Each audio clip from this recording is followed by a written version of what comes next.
Puis, au bout de 14 ans, je suis de nouveau montée à Jérusalem. J'étais avec Barnabé et j'avais aussi emmené Tite. J'y montais à la suite d'une révélation et j'y ai exposé l'évangile que je proclame parmi les nations.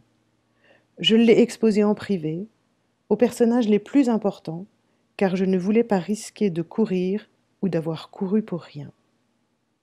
Alors, l'argumentation se poursuit. Donc, Paul, il est bien conscient euh, qu'il a besoin tout de même de la caution de Jérusalem. Et il ne s'agit pas du tout d'être contre ceux qui ont été apôtres avant lui, mais il s'agit de les avoir de son côté quand même. Et c'est là que réside la difficulté de l'argumentation, puisqu'il doit mettre en avant deux éléments qui sont en tension. D'abord, son premier but, c'est d'expliquer aux Galates que son autorité d'apôtre, elle vient directement d'une révélation de Jésus-Christ, et que donc, il n'avait pas besoin de la caution des apôtres. Mais, en même temps, puisque, puisque c'est pour les convaincre, les Galates qui réclament quand même une caution, une légitimité, disons, apostolique, eh bien Paul, en même temps, euh, doit leur dire qu'il a quand même cette caution.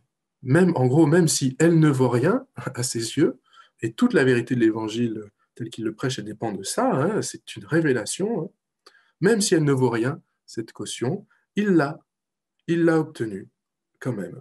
Ils ont bien reconnu, les apôtres, la légitimité de son évangile.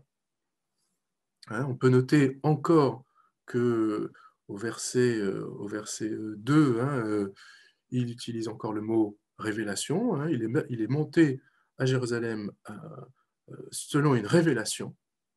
Et puis, on peut aussi noter l'aspect un peu cavalier, quoi, de son comportement tel qu'il le rapporte. Hein. Il ne dit pas du tout qu'il a demandé l'autorisation ou, euh, ou demandé leur avis, vous voyez, aux apôtres à propos de l'évangile qu'il prêche, mais il leur a exposé, je leur ai exposé, tout simplement, l'évangile que je prêche parmi les nations. Et en particulier à ceux qui semblaient être quelque chose, hein, ceux qui étaient en vue, ou qui étaient les personnages importants, comme dit la traduction liturgique. Donc voilà, il s'agit ici des responsables, hein, des autorités de l'Église de Jérusalem. On peut poursuivre avec le verset 3.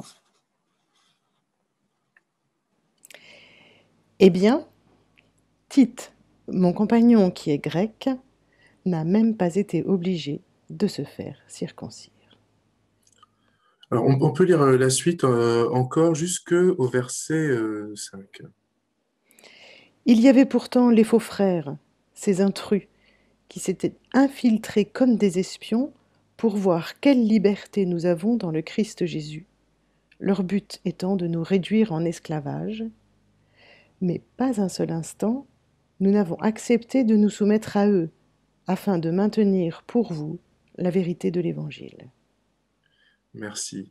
Alors ici, un petit argument supplémentaire. Tite, euh, on n'a pas obligé Tite à se faire circoncire, alors qu'on était pourtant à Jérusalem, etc. Donc vous, les Galates, vous voyez, hein, il leur fait un clin d'œil à ce moment-là. Mais ensuite, la, la, la, la, ici, la traduction ne le laisse pas voir, mais la phrase, en fait, n'est pas finie. Paul, on sent dans le style, hein, on voit que Paul est énervé au moment où il écrit. Donc, comme ça lui arrive parfois, la phrase n'est pas finie. Mais du coup, il reprend quand même le fil au verset 6. Là, il est énervé parce que il se souvient de l'intrusion, disons, de ces espions, ces gens qui veulent examiner la liberté qui est donnée en Christ, hein, quoi. Et ça lui fait un petit peu laisser le fil de son récit, mais il le reprend au verset 6, il s'agissait de raconter comment il a exposé, dit-il, son évangile à ceux qui semblaient être quelque chose, aux gens qui semblaient être importants. On peut continuer donc à partir du verset 6. On va aller jusqu'à 10.